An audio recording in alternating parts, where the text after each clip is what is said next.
सावळे रूप उभे विटेवरी हाती टाळ थाप मृदुंगा मुखी नाम श्रीहरी डोई तुळस विना झंकारी पाऊले चालली पंढरी गळा भेट घेती वारकरी लेट्सअप संगे सजली आषाढी वारी माझे माहेर पंढरी आहे भिवरेच्या तीरी या भिवरेचा तीर बघा तुम्ही कसा वैष्णव आणि दुमदुमून गेलेला आहे फुलून गेलेला आहे।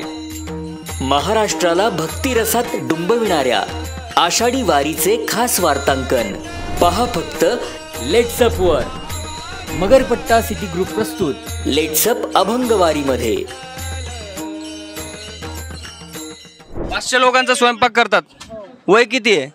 70 आणि 500 लोकांचा स्वयंपाक काय करा नाही पांडुरंगाकडे काय नाही घरानं चांगले सगळे चांगलंय सगळं। ही परंपरागत चालत आल्यामुळे हे ज्ञानोबारांनी शिस्त लावलेले वैकुंठवाची प्रांत स्मरणीय हैबत बाबा आरफळकर यांनी पालखी सोहळ्याची शिस्त लावली। वर लाखो वारकरी चालतात त्या वारकऱ्यांचा रोजचा दैनंदिन कसा दिनक्रम असतो ते कसं जेवण करतात कशा आंघोळी करतात कसे राहतात याबद्दल अनेकांना उत्सुकता असते। मात्र वारीत आल्यानंतर त्याची परिचिती येत असते। वारी हा सांगून ऐकून हा समजण्याचा विषय नाही तर वारी ही अनुभवल्यानंतरच कळते। वारीतील स्वयंपाक कसा होत असतो आणि कसा करतात तेच तुम्हाला दाखवण्याचा मी प्रयत्न करतोय। मी आहे परभणी जिल्ह्यातील ही एक दिंडी आहे आणि त्या दिंडीमध्ये शेकडोच्या संख्येने वारकरी या ठिकाणी आलेले त्या पायी चालतात आणि त्यांचा संध्याकाळचा आता जेवणाचा बेत आहे। काय बनवलं जेवायला आणि काय कशा प्रकारे चपात्या करतायत तेच बघूया। त्यांचं चपातीचा जुगाड कसा आहे कॅमेरामॅनला विनंती करतो की जरा पुढे या। हे बघा एवढी मोठी चपाती म्हणजे छोट्या छोट्या चपात्या कशा लाटायच्या आणि किती लाटायच्या त्याच्यापेक्षा एवढ्या मोठ्या चपात्या करतायत। का आजीलाच विचारू आजी किती लोकांचा स्वयंपाक करता रोज? 500 लोकांचा। 500 लोकांचा। वय किती आहे तुमचं? वय 60 वर्ष वय आणि 500 लोकांचा स्वयंपाक। आता याला काय चपाती म्हणायची का चपाता म्हणायचं? चपाती चपाती काय म्हणायचं ते मनाभर मोठी चपाती आहे। त्यांचे श्रम वाचतात।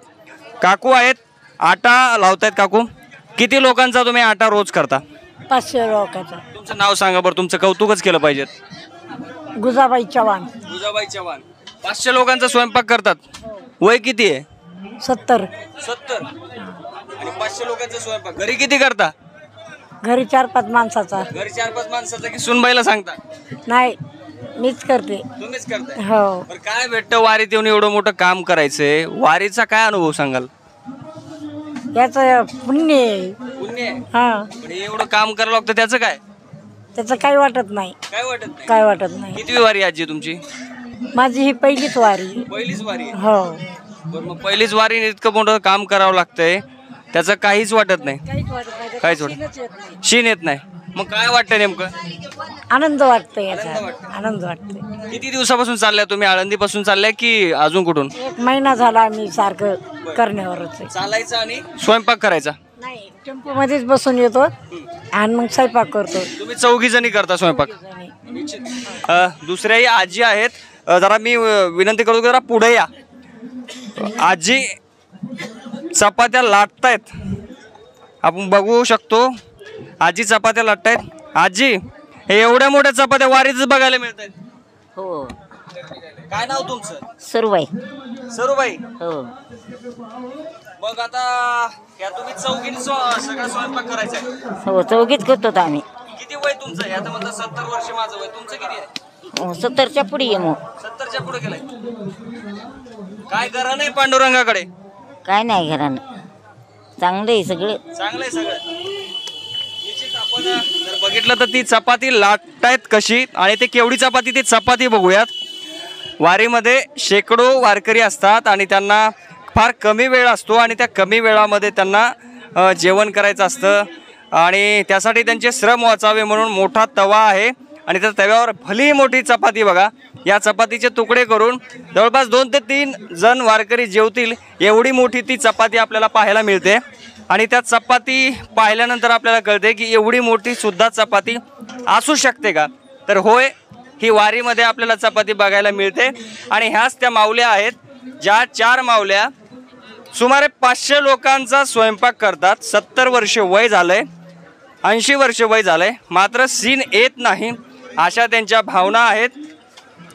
तर वारीमध्ये असे अनेक वारकरी आहेत ज्यांचे हे तुम्ही ऐकलं असेल की वारी आमचे पाय दुखतात मात्र आम्हाला त्याचा सीन येत नाही, आम्हाला त्याचा आनंद वाटतो, आम्ही हसत खेळत जातो. तर ह्या माऊल्या आहेत. वारकरी तर चालतात मात्र त्या वारकऱ्यांच्या जेवणासाठी त्या पुढे टेम्पोमध्ये बसून येतात आणि राबतात आणि आपली जी विठ्ठलाची पांडुरंगाची जी भक्ती आहे ते दाखवून देत असतात. वारीतील त्यांचे दिंडी मालक आहेत, त्यांच्याशी मी बोलणार आहेत. पहिले आचार्याचा मान आहे. एवढं स्वादिष्ट तुम्ही जेवण करताय, सुगंध येतोय, काय भावना आहेत? 500 लोकांचं करताय, कसं जुगाड लावताय सगळं? 500 लोकांचं करतो. दररोज वरण भात भाजी, सूटमध्ये आयटम असतो एक, किंवा असं हे असतो फराळाचं. आज काय बनवलंय? आज बनवली चक्की, बनवली भात आहे. चक्की बघा, त्यांची चक्की कशी बनवली. चक्की आपण चक्की पण दाखवू. दुसरं काय काय बनवलंय? ही चक्की बनवली. हे पापड केले, तर भात आहे, बटाट्याची भाजी आहे, फिकं वरण आहे, पोळी. आपण बघू शकतो वारीत एवढ्या मोठ्या वारकऱ्यांचं जेवण, पण त्यातही गोडधोड जेवण असतंच आणि त्यात गोड पदार्थ, वेगळा पदार्थ. आपण म्हणतो सागर संगीत जेवण पाहिजे, तर हे सागर संगीत जेवण आपल्याला वारीमध्ये सुद्धा पाहायला मिळतंय. दिंडी चालक आहेत, दिंडी चालकांशी बोलूयात. कसं हे नियोजन करताय, कसं हे नियोजन करता तुम्ही? श्री संत ज्ञानेश्वर महाराज पालखी सोहळा आळंदी ते पंढरपूर गेले शेकडो वर्षाची परंपरा. मानाची दिंडी वैकुंठवासी ठाकूरभाऊ लोहगावकरांची, वैकुंठवासी जनार्दन महाराज ठाकूरभाऊ लोहगावकर दिंडी क्रमांक 16 रथाच्या मागे त्यांचे नातू श्रीकांत महाराज लोहगावकर. हा परिपूर्ण परभणी, नांदेड, हिंगोली जिल्हा, तिन्ही जिल्ह्यातले वारकरी दिंडीमध्ये जाऊन परंपरागत सेवा करतात. भजन, हरिपाठ, भारूड हा कार्यक्रम नित्य होतो. परंपरेत भजन होतं, अन्नदान 2 वेळा होतं आणि ज्ञानोबारासोबत मानद दिंडी असल्यामुळे भजन, हरिपाठ झाल्यानंतर नियमावली, तीर्थावळी, नाट असे पत्रिका, असे नेमाचं भजन नित्य मन वारकरी करत असतात आणि ती परंपरा चालू आहे. करेक्ट आकडा किती आहे? किती वारकरी तुमच्या दिंडी? आता दिंडीमध्ये 500 लोकांचा आकडा आहे. 500 लोक. एवढे लोक सांभाळायसाठी मोठी दमछाक होत असेल, कशी शिस्त लावता? कारण ही परंपरागत चालत आल्यामुळे हे ज्ञानोबारांनी शिस्त लावलेली आहे. वैकुंठवासी प्रांत स्मरणीय हैबत बाबा आरफळकर यांनी पालखी सोहळ्याची शिस्त लावली. या पालखी सोहळ्याचे जनक हैबत बाबा असल्यामुळे त्या बाबाकडे बघून वारकरी संप्रदायात ज्ञानोबारांचे चोपदार ज्या वेळेला काठीवरी केल्यानंतर सर्व समाज एका दोरीत चालतो. ही ज्ञानोबाराची शक्ती आहे. तर आपण पाहिलं आता जेवण सुरू आहेत, काहींचे झाले, काहींचे जेवण सुरू आहेत आणि 500 लोकांचा समुदाय आहे. मात्र आम्ही शिस्त कशी लावतो, तर शिस्त लावायची गरज नाही. ही वैष्णव पंथाची आणि वारकरी संप्रदायाची ही लष्करी शिस्त आहे. तुम्ही रोडनं जरी बघितलं तरी एका रांगेत वारकरी चालतात आणि त्यांचं टाळ असेल, मृदंग असेल, एका तालासुरात असतो. वारकरी म्हटलं की इकडे तिकडे जात नाही आणि हा जगात एकमेव सोहळा असेल की जो इतक्या शिस्तीत आणि एवढ्या मोठ्या संख्येने बिना आमंत्रणाचं हा चालतो. त्याचं एक जिवंत उदाहरण आपल्याला या ठिकाणी पाहायला मिळतंय. वारीचे अशाच लहान सहान गोष्टी आणि पुढील काही अपडेट असतील त्या तुमच्यापर्यंत घेतच राहू, तुमच्यापर्यंत आणतच राहू. मात्र तुताच या ठिकाणी थांबतोय. Vishnu Sanap, let's up Marathi, Pandharpur.